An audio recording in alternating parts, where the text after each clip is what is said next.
in every one of our meetings, in every metric and every accountability, it's all about, the customer experience. So another core value is this is a special place to be for customers and employees.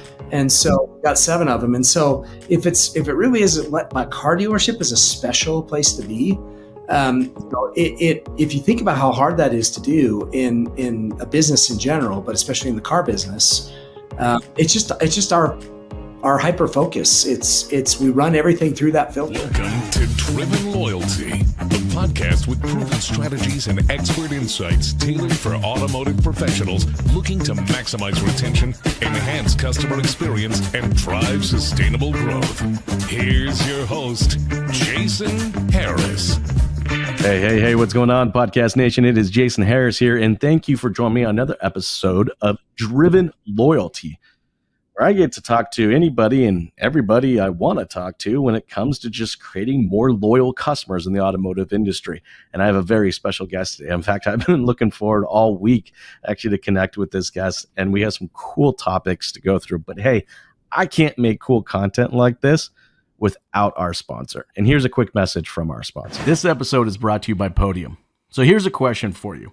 What would it mean for your dealership if you had one more employee who worked 24/7, never took a break, and was focused solely on turning every lead into a yes, even the after-hour ones, into test drives, a sale, and ultimately more revenue?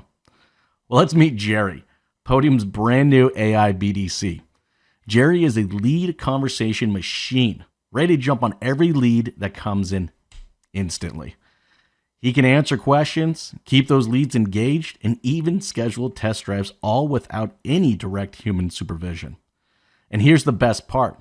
With a seamless handoff to your sales team, your customers will never even know they were interacting with an AI. If you're curious about how Podium's AI BDC can help you move more cars, check it out at podium.com/SWJ. That's for Strategy with Jason. That's podium.com/SWJ, or just hit the link in the show notes below. Super cool guys. I have the one, the only, the oh-so EV famous Alex Lawrence with me. Alex, what's going on? How you doing, man? Hey, Jason. Good, man. Thanks for the fun intro. Good to be with you. Hey, I was told to say that. No, I'm just kidding. I'm just kidding. By me. By yeah, me. by you. Yeah, before we started recording. Yeah, that's what happened, guys. He told me to say it. It was totally no. I'm just kidding. Alex, thanks for jamming with me, man. I really appreciate it. Sure. We got some cool topics that we're going to go through, but here's what I'd like to do, Alex, is I love kicking off these podcasts with an origin story. All right, because I'm always fundamentally fascinated how like people just kind of stumbled their way into the car business. And I know you got one. So if you're cool with that, if we could start there, just tell us a little bit about yourself and just kind of how you got into the business. That'd be awesome. Yeah, definitely a windy path to get here. So I've been an entrepreneur for my entire adult life. So the first 10 years or so of my career was in franchising, got some sweat equity in some franchise businesses, both as franchisee and franchisor. And then I shifted over to technology. Early adopter of all things software, hardware, mobile apps, and did that for a decade as owner, co-founder in both decades in both industries.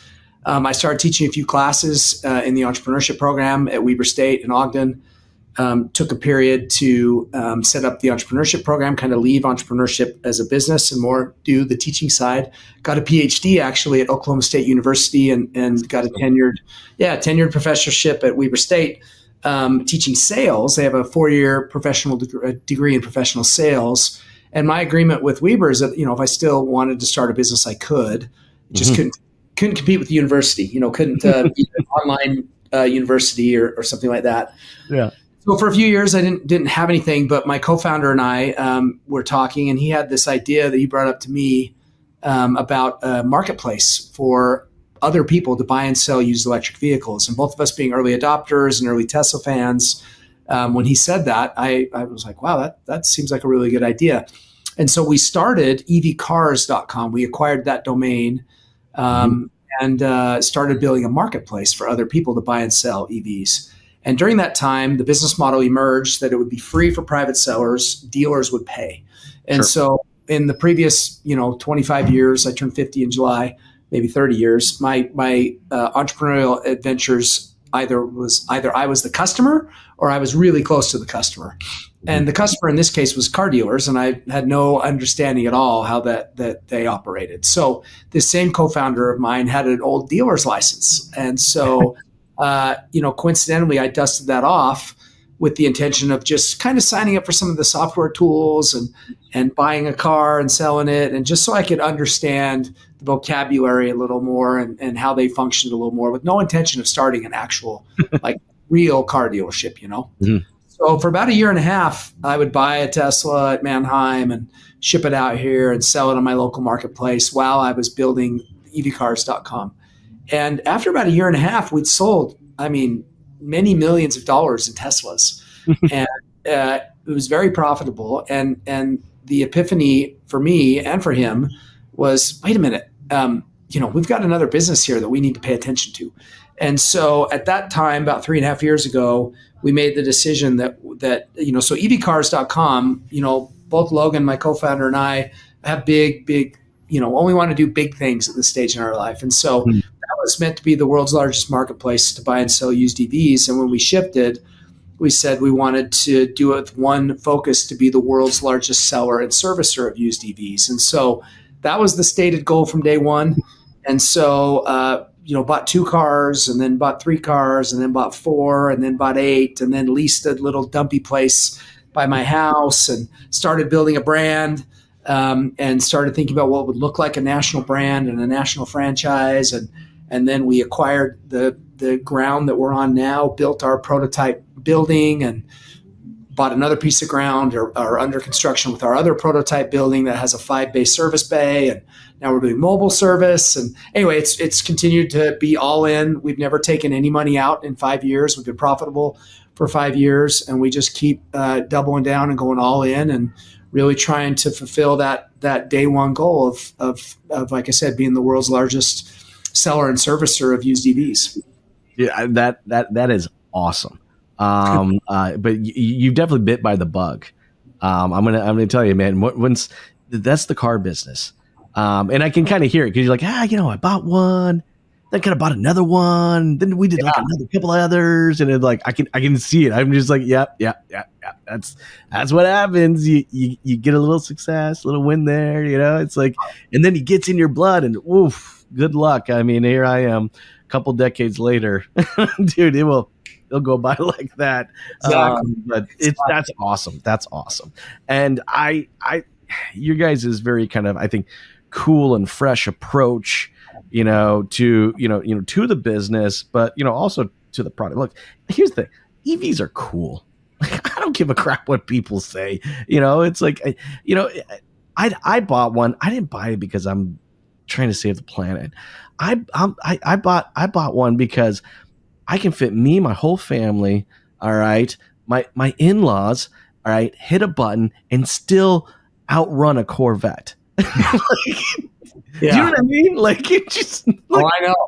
Like, how cool is that, right? I literally got the whole family with the dog and our camping gear in it, and I hit one button and I can still outrun a Corvette off the line. So yeah, they're amazing vehicles, and they are a ton of fun. It's interesting. My very first business I ever started at 16 years old was a car detailing business, and so I've always loved cars. And now I came to the realization, actually, only a year or two ago, that this will be the last business I start. Not to sound too dramatic, but sure. So the first business and the last business are in the car industry. And so I've always loved cars. They've always given me joy. They're fun. And like you said, EVs are as fun or more fun for some reasons than just about any car on the road. I'm with you, and it's actually kind of cool that you kind of come full circle too, right? When I was growing up, one of my first kind of real business I did is I sold Hot Wheels at the drag strip. There you go. You know what I mean? Because all these kids would be running around. The adults would actually try to be doing something, but they couldn't get these kids kind of in one place. And I actually would set up Hot Wheel tracks and make them race. Anyways, like I'm with you. Like I didn't know then that I was going to be in the car business, but I can see now, and I'm sure you can see in hindsight the same thing. Well, here's what I like to do.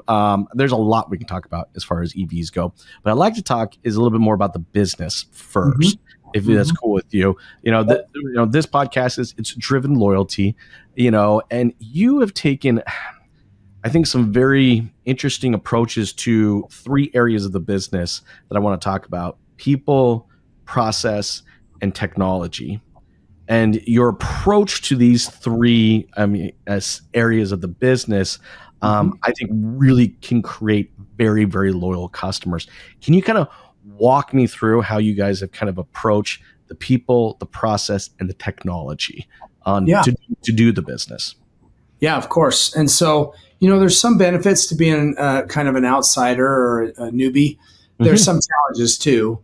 But one of them, I think a lot of car dealers or people in the car industry, it's been either a very long time and sometimes maybe ever that they've legitimately just purchased a car as a regular old customer going into a car dealership. And so many of them don't remember, and some of them don't even know what it's like to go through that experience. And when I say go through, that's kind of what it is. You got to go through it. It's kind of the gauntlet. And most of the time, it's not that great of an experience. And if you think back, I bought dozens of cars. I think back, it's kind of the same reasons that the experience hasn't been good each time it hasn't been. And so coming into the business, I have a hypersensitivity to those things. And some of them are just the way the place feels when you walk up to it, you walk inside of it.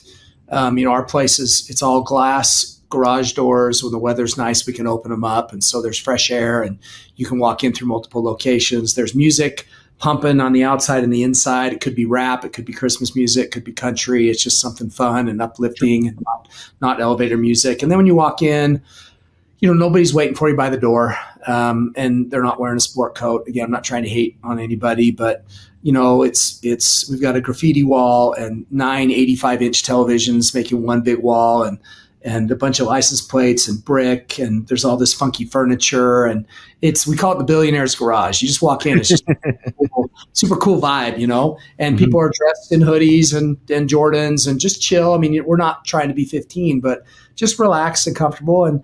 And so when you walk in, it's just, hey, what's up? How's it going? And so the experience is very relaxed, very comfortable, very fun.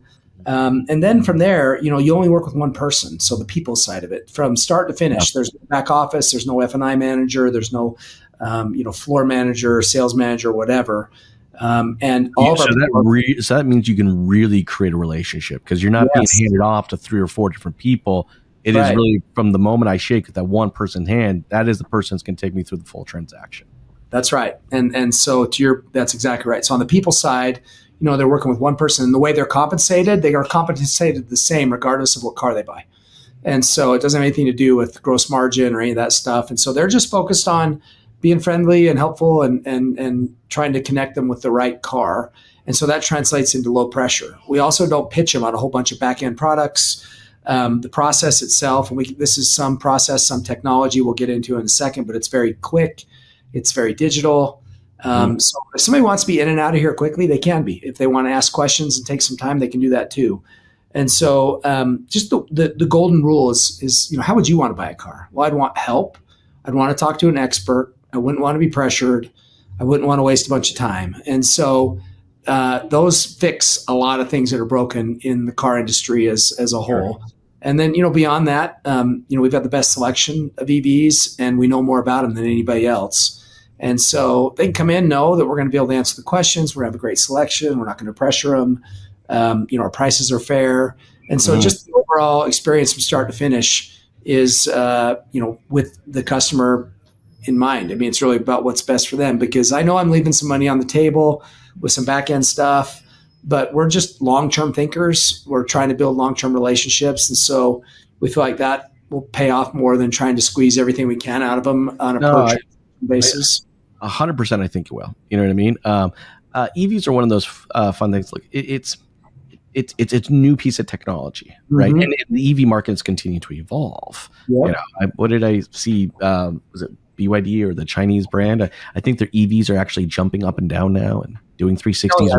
Yes. Yeah. Do you know what I mean? Like, I'm just like, okay, I want a car. That's awesome. But no, going back real quick to, and so that makes sense. Why, having that approach is the intent is the customer's going to come back in a few years. I can see it. You know what I mean? It's like there's always going to be some new EV product that's going to come out, and there's going to be some rotation of it. But one thing you said that really kind of struck with me, and I just wanted to kind of go back and go down that rabbit hole a little bit, is what you've crafted is either through process and technology, a combination of probably both.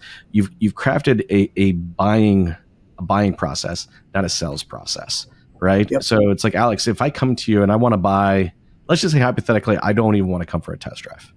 Like, Alex, if I just want to, like, hey, you have that, I don't know, Nissan Leaf, all right?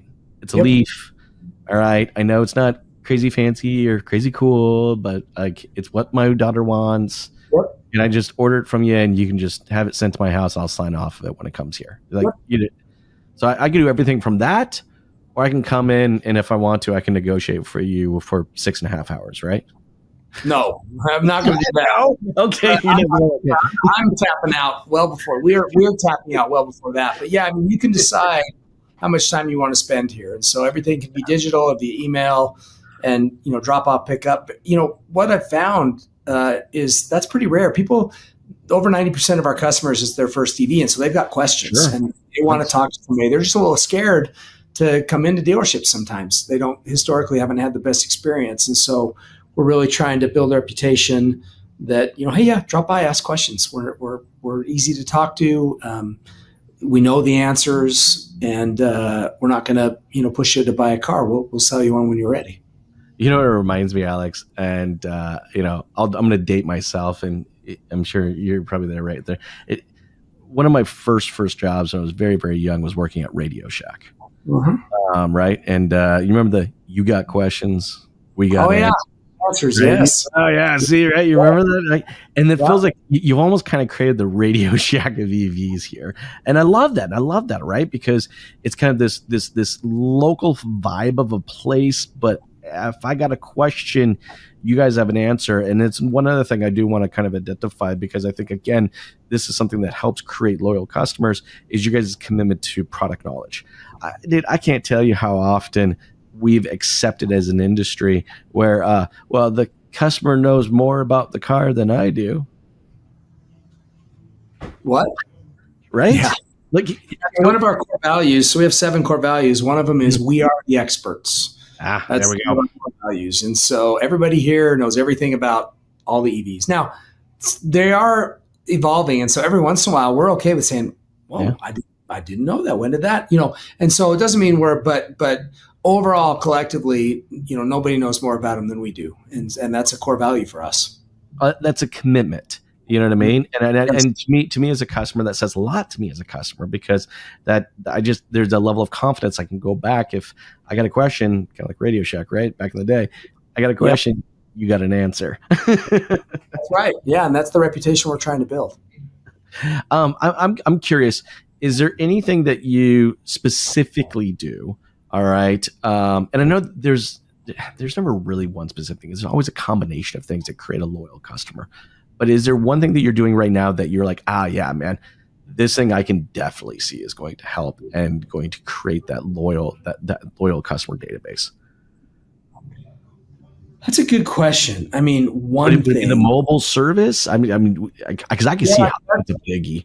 Yeah, so that's new, and that's certainly a great answer. So we've got a Cybertruck and a trailer with a ton of equipment in it, and we can service any make and model of EV in your driveway or your office. And so if you are one of our customers that buys a car from us, you get preferential scheduling and 10% off the service for the life of the vehicle. And so that's certainly something. I think that the kind of cheesy generic answer, but it really works.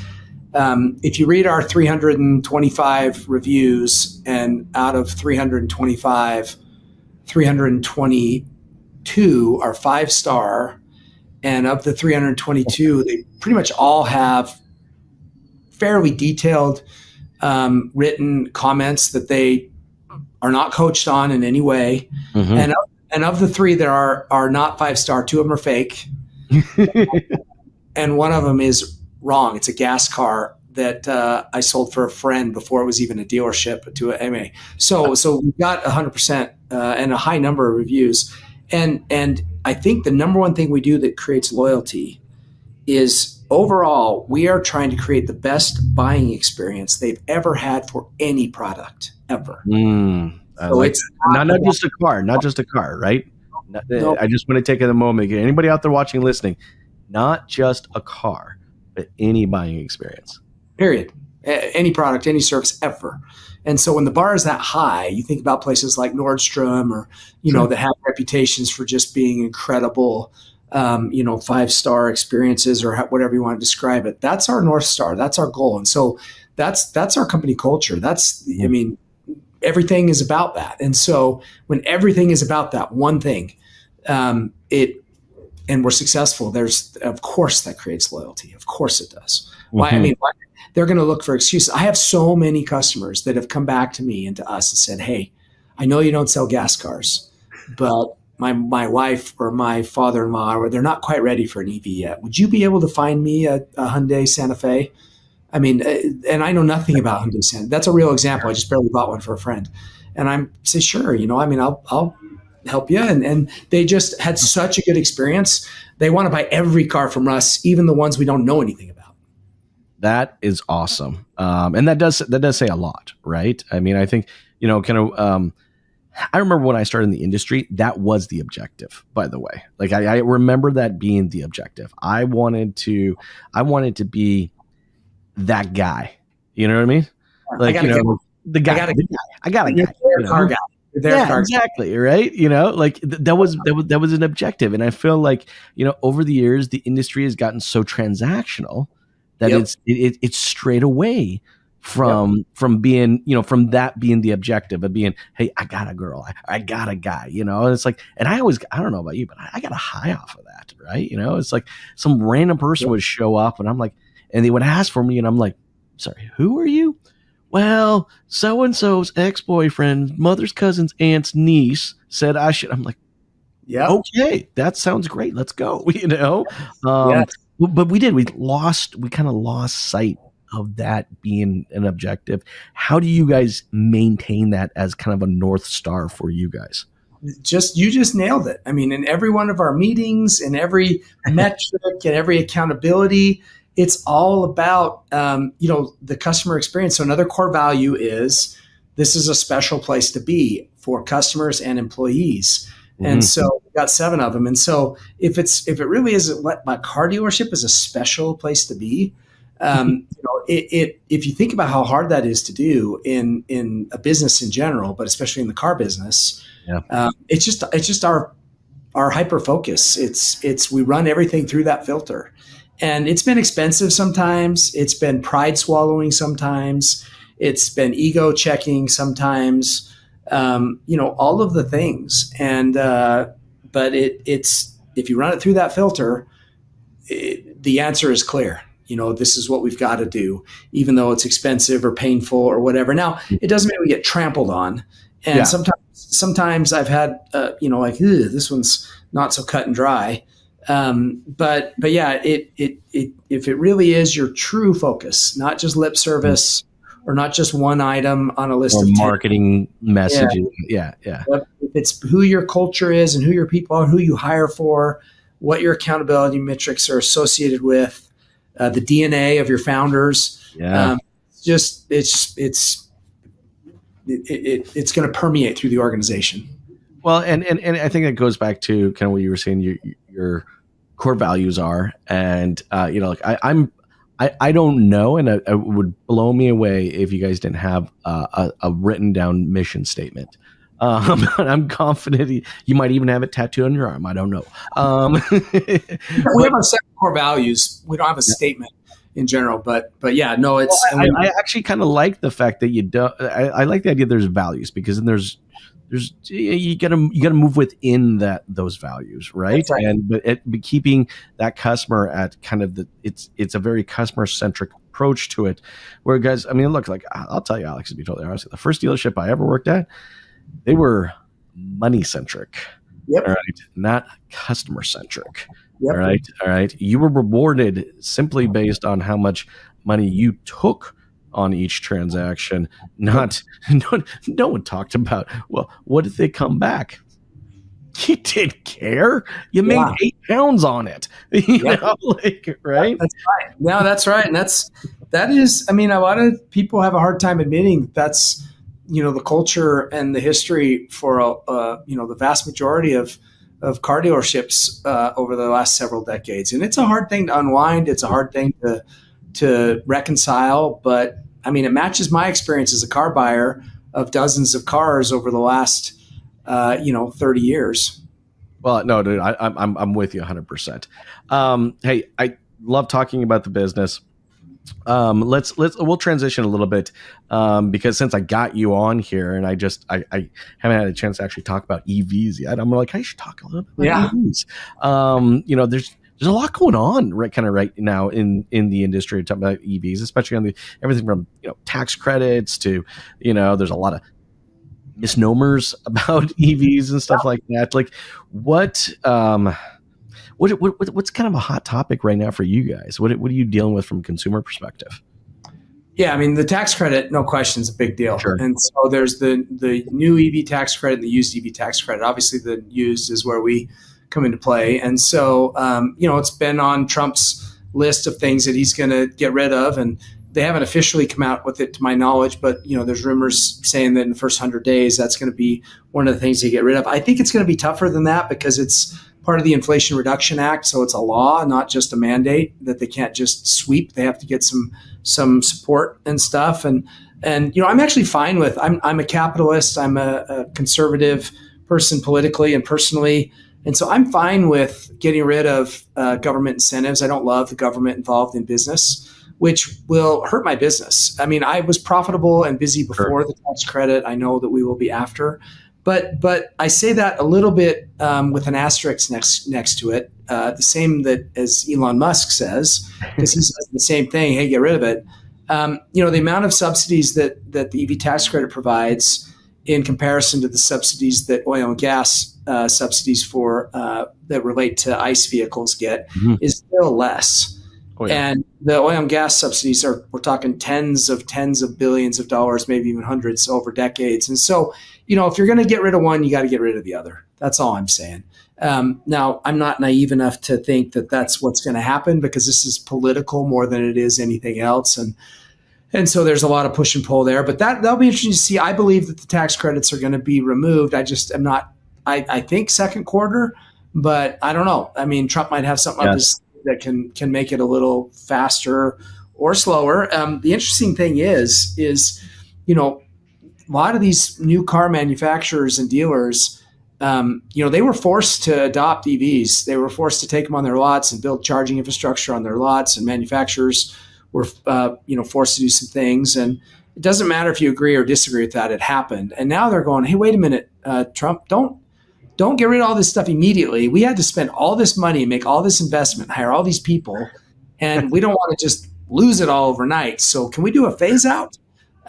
Which is interesting because I didn't see that coming because most of these manufacturers and dealers don't like EVs. And so that'll just be really interesting to see where that all plays out. That's a big one. Well, you know what?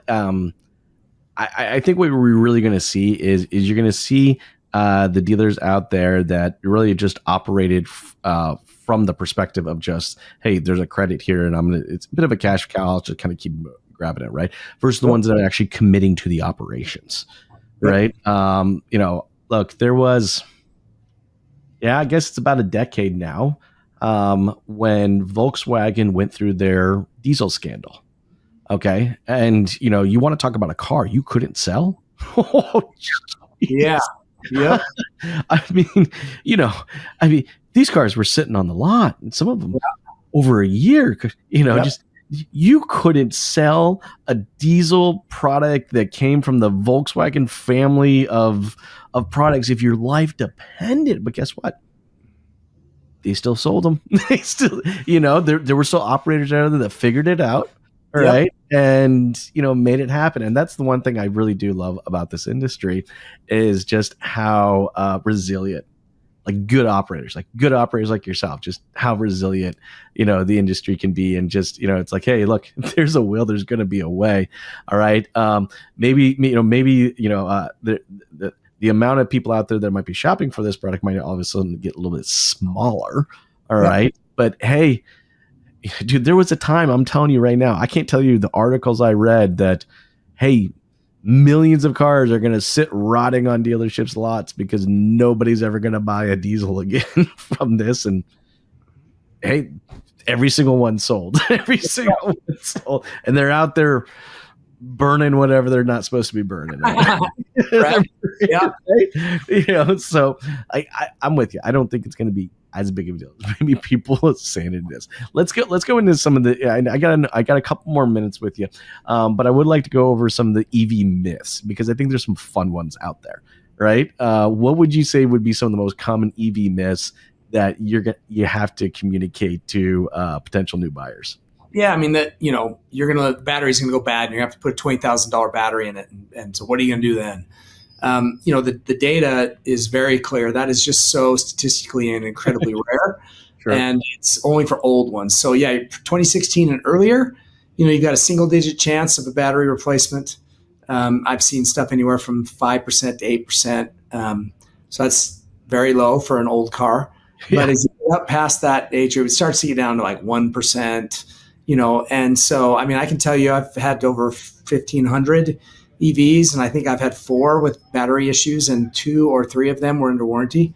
And so, and there's warranties available that can extend stuff for batteries. So the likelihood of you having to replace your battery is just incredibly low.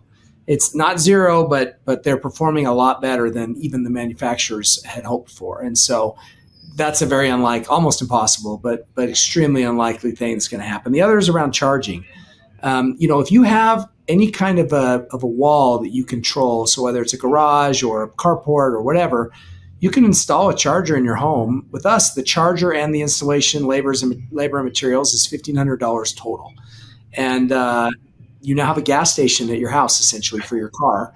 And so you don't have to worry about charging. You wake up every day with a full battery. And so you've got 300 plus miles typically. People aren't driving 300 miles to work. And so you just never have to worry about fueling your vehicle. And so that's a big one. The other is travel. The charger network, especially the supercharger network, has gotten massive. And all you do is put in where you're going. And the system tells you where to charge and how long to charge for. You don't have to even think about it. Can I make it? Can I not make it? And then the last thing is just insurance, tires, these kinds of things. Consumer Reports came out with their annual most affordable cars list, and Tesla was number 1. And it accounts for all those things: insurance, repairs, purchase price, fuel economy, fueling, all that stuff. And Tesla was number 1. It was ahead of Toyota and Honda and all those folks. And so they're incredibly affordable. They're easy to charge. You're not going to have a big bill to repair it. And that doesn't even mention what you and I were talking about. And they're a lot more fun than all the other cars that are in the same price range. And so, we haven't talked about self-driving or safety or speed or fun. So yeah, there's a few of those that are pretty common that they're just not true anymore. And in some cases, they never were true.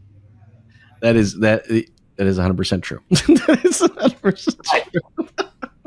Alex, look, I know we're at the tail end of our time today, and I feel like I could jam about EVs with you.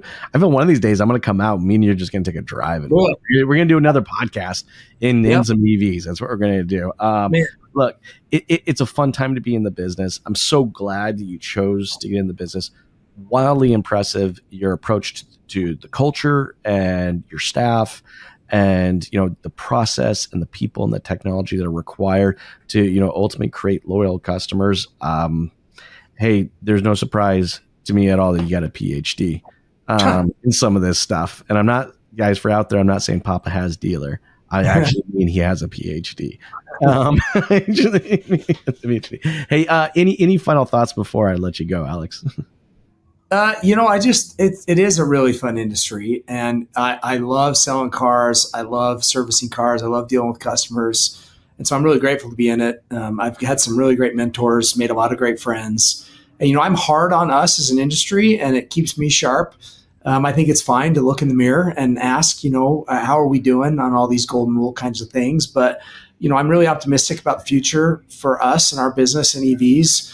And I'm excited to see all these other great groups, evolve and really improve things. It's getting a lot better for customers and with technology and stuff. So it's a very exciting business to be in, and I feel really lucky to be in it. It is a very exciting time to be in the business. So, hey, for everybody out there watching and listening, we appreciate you. But if you'd ever like to compliment us, I'm telling you, the biggest compliment you can ever give myself or Alex is to share the show. It means a lot to us. If there is a friend, family member, or a colleague, or a manager, or anybody that you think that needs to hear some portion of today's conversation, it means so much to us when you share the show. Alex, thank you so much for taking the time to jam with me today. This has been a blast. For everybody out there watching and listening, you all have yourself an amazing day. Thank you. Thanks for tuning in to the Driven Loyalty Podcast. Don't forget to like, comment, and share. Happy podcasting.